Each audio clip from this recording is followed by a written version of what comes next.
Calmness is a skill, and I want to teach it to you. Last episode, we talked about how being calm isn't circumstantial, because if it was, nobody would ever reach this level of feeling calm and blissful and peaceful. And although your circumstances definitely play a role, and I'm not denying that, when you've got screaming kids in the house or a really high stressful job, the ability to feel calm is kind of pressured, right? Like you reach a certain capacity. And what I want to deep dive into today is the fact that it's a skill that you can build on, that you can grow, and that you can really strengthen, just like a muscle or anything else within your life. You can keep compounding interest in. Oh, fuck.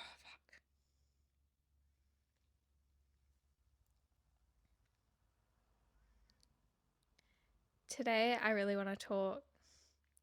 Today, I want to talk about why it's a skill and how you're able to invest into the skill, how you're able to grow it, how you're able to strengthen it so that you get to this state where you're like, wow, where I am now is way better than where I was a few years ago.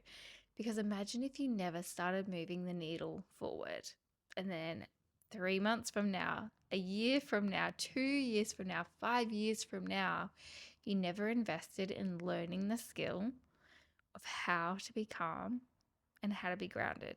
And you're still living out the same kind of daily life and struggle and stress that you might be today. And then imagine if you do learn the skill and you can feel that peace in everyday life, and it seeps into your everyday conversations, and you're no longer rattled by the external world as much. And then you go 3 months down the line, a year down the line, and then I want you to fast forward to like 5 years. Imagine the person that you might be if you lent into learning the skill of how to be calm and grounded no matter what's going on circumstantially around you. I truly believed that life would get easier when life calmed down, that I would be calm when everything in my life just sorted itself out. But I was a single mom with a 6-month-old and a 2.5-year-old when I first split from my ex-husband. I was living in a caravan. I was moving in multiple different locations. And I was continually waiting for something to shift so that I could feel better. And now it's 6 years later, and I can quite frankly say that life did not suddenly get easier.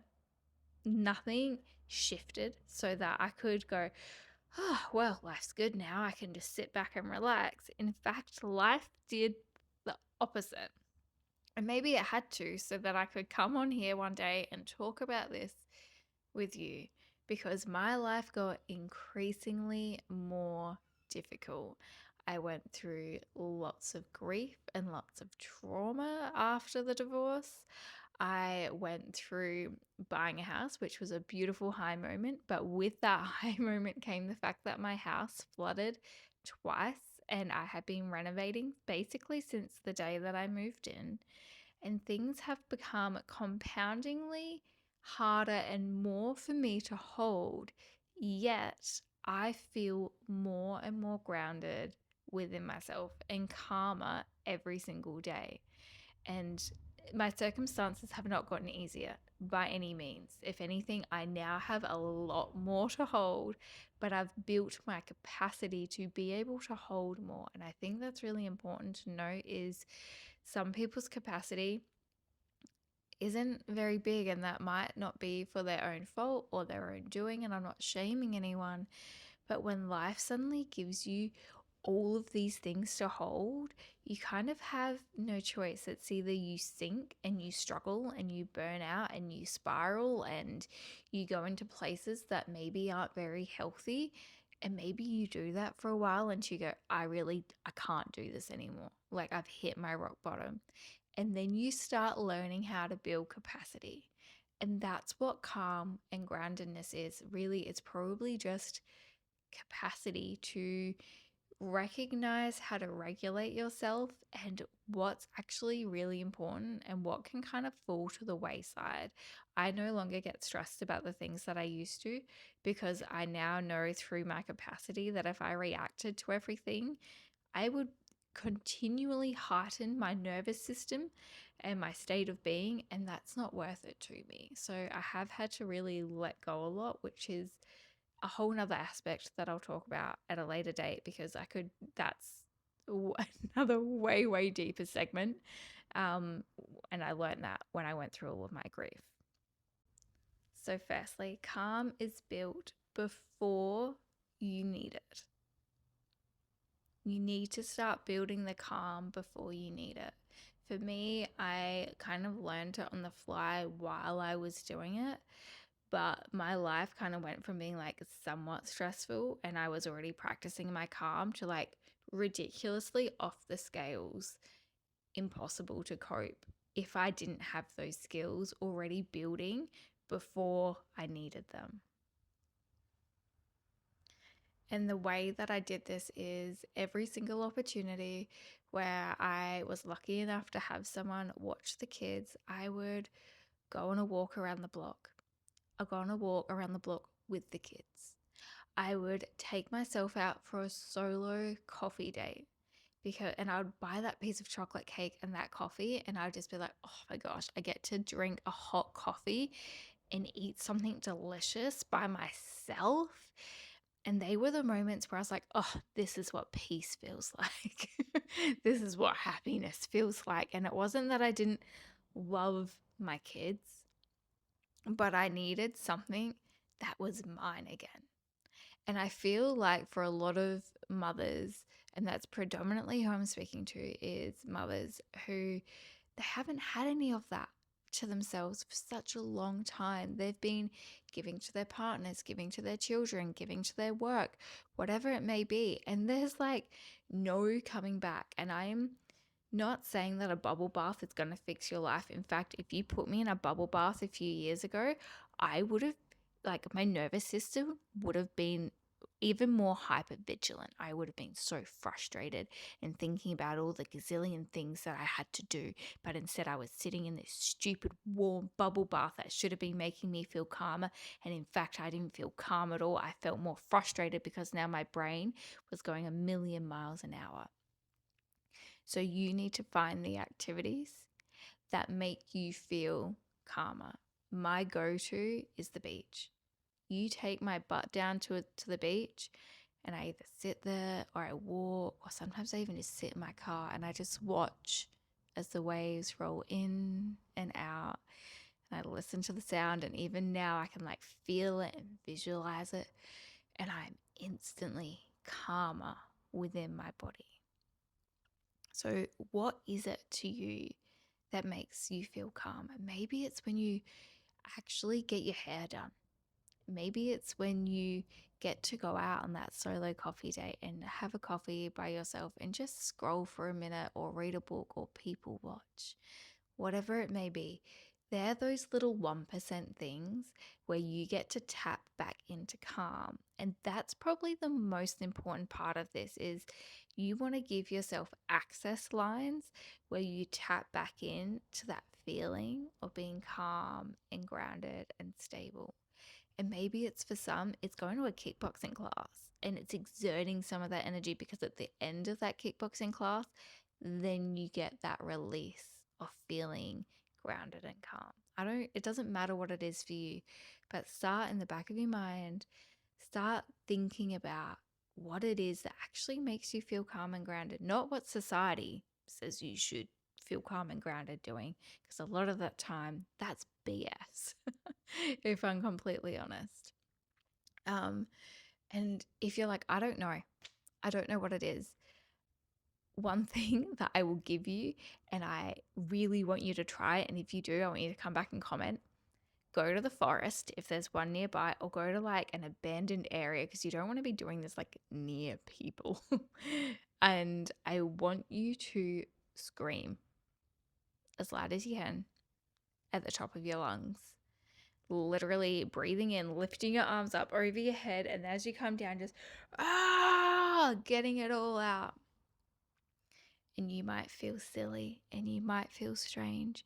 And you might even right now be wondering, why on earth would I freaking do that? Because sometimes all your body needs is a release, and then it can feel calm. Sometimes we need to get it out of our system before we can start feeling that sense of relief. And I've done that with clients again and again and again over the years. And every time they go, wow, I didn't realize how much I actually had to get out. And now I feel better. Maybe try that. And that's your 1% thing. The second thing is that tiny repetitive actions compound over time. Just like putting money into an account that slowly invests and it compounds and it grows, and that bit that you added then gets to grow, and that grows again and again. So you're looking for 1% better every day. And sometimes you might not hit that. There were definitely days and times, and there still are occasionally, where I go, I am all the way back to ground zero, if not negative 50. Okay, it happens. We're human. But the point is, the next day you're going to get up, or after that moment where you're like, wow, I've just totally undone everything. We're not going to wait for the beginning of the week. We're going to go, right, what's one thing I can do right now? And maybe it's taking that delicious breath in that we talked about last time, where you take that sharp inhale through your nose as if you're pulling your soul back into your body. And then you exhale and you feel it sinking down all the way into your belly. Maybe that's your 1%. Just that. That can be enough. And in fact, that's where I started a majority of the time. I had 2 tiny children on my own, living in a caravan, moving from property to property. I didn't know how to even pay bills at the time. Life was stressful. The only thing I could do was pull myself back into myself. And that's literally what it felt like. It felt like my soul essence had escaped me and gone somewhere, and I was left as this angry, raging mum who didn't know how to cope, and I was running on fumes and probably not eating other than the scraps that my toddlers left me. And sometimes that breath in reminded me that I was here, that I was only human, and that I was doing the freaking best that I could. So maybe that's your 1%. Also, listening to what it is that you want to become on repeat. So remember, repetitive actions compound. So for me, a few years ago, it was listening to decluttering videos on repeat until one day, and like I was taking small actions, and I'd declutter here and I'd declutter there. And then eventually I was like, you know what? We're going to get rid of all of this stuff. And it just clicked, and I could suddenly do it. And then it became a part of me. It became a part of my identity because I had put myself around it often enough that now I have the identity of someone who's pretty good at decluttering. Yeah. And the same goes for being calm or being happy or being wealthy, whatever it may be. But on this podcast, we're talking mainly around being calm and being grounded. So you need to get your butt around podcasts that are talking about feeling calm and grounded, and you need to listen to things that are soothing, things around nervous system regulation, because the more you put yourself around those things, the more it's going to become a part of your identity, because you are hearing it and feeding it into your programming, into your subconscious on a daily basis. And it will make the world of difference. Imagine if you listen to times tables every single day. I'm sure that in 6 months' time, you would know your times tables inside out and back to front because you put yourself around them all the time. Same thing goes with being calm.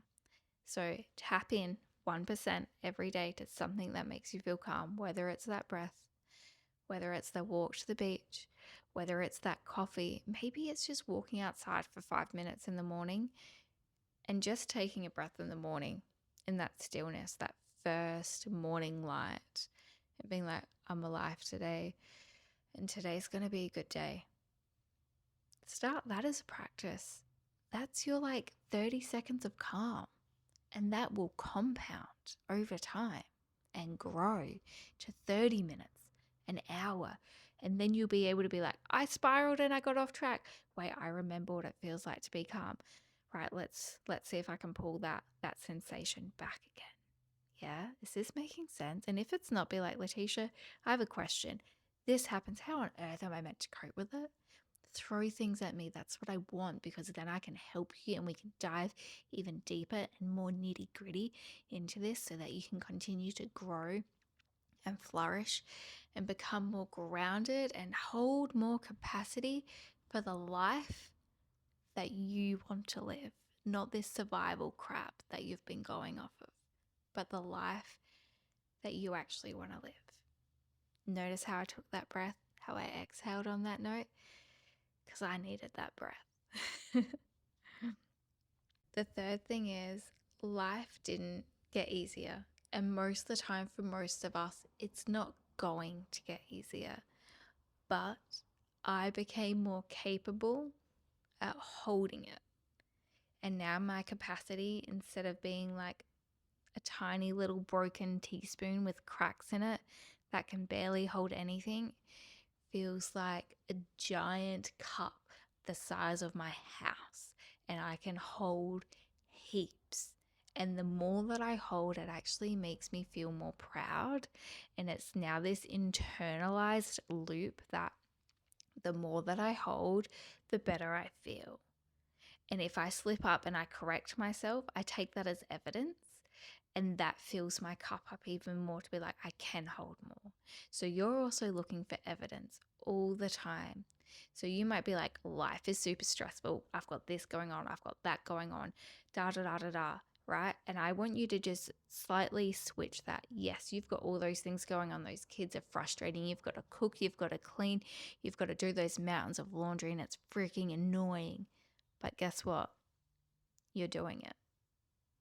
You're doing it, and you might not love always doing it, but you're doing it. And when you swap to that lens of, wow, I'm actually doing it and I'm succeeding, that lends itself to be a little bit softer, because you're probably doing more and holding more than you already realize. And if you gave yourself the grace and compassion to be like, wow, I'm doing kind of well. Like sometimes I feel like I'm struggling, but I'm still doing it. Oh, wow. Yeah, no, I am doing better than I realized. So all I want you to do is think about your 1%. What can you do 1% better this week? Just 1%. And maybe it's that you call up your friend or your sister or something, or your mom, and you're like, hey, can you please come and help me declutter this cupboard? Because it's bugging you and it creates friction in your house. And every time you look at it, you feel bad about yourself. Because if that thing's gone, you're no longer going to have that friction and that feedback loop that you can't do it, that you can't cope, that you're a messy person, whatever it may be. And you're taking out that storyline. Or maybe it's that you're going to go and take yourself on a solo walk. Maybe you're going to the forest. Maybe you're going to the beach. Maybe you're going to a cafe. And that's your 1% thing to just feel like you can breathe again. It doesn't matter what your 1% thing is. It just matters that you are continuously thinking about, what can I do that's going to make me feel 1% better today? And remember, it doesn't have to be a huge thing. I wanted to start reading books again at night, and I still fluctuate with this. And my goal, I made it that I had to read 1 page at night. That's it. Because it was so stupidly simple. 1 page, like to the point that it was absolutely ridiculous to only read a page, that I was like, well, fine, I'll just read the page, because that's the boundary that I've set in place for myself now. And then I started reading more often, and I started remembering how much enjoyment reading gave me. So remember that. Maybe it's just that you walk to the end of your street. Maybe it's a 5-minute walk. Maybe you just go around the block and you just take a few deep breaths and look at the trees. Remember what the clouds look like. Maybe it's that you listen to a podcast or a book that you've been wanting to for a really long time. So have a think about what your 1% thing is. Maybe comment it down below and be like, I've been really wanting to do this one thing. That's your 1%. And remember, these will compound. 6 years ago, I was not the person that I am today, but now I am so freaking grateful that I kept showing up for myself in like the most tiny, minute moments, because it has radically shifted my life and who I am as a person.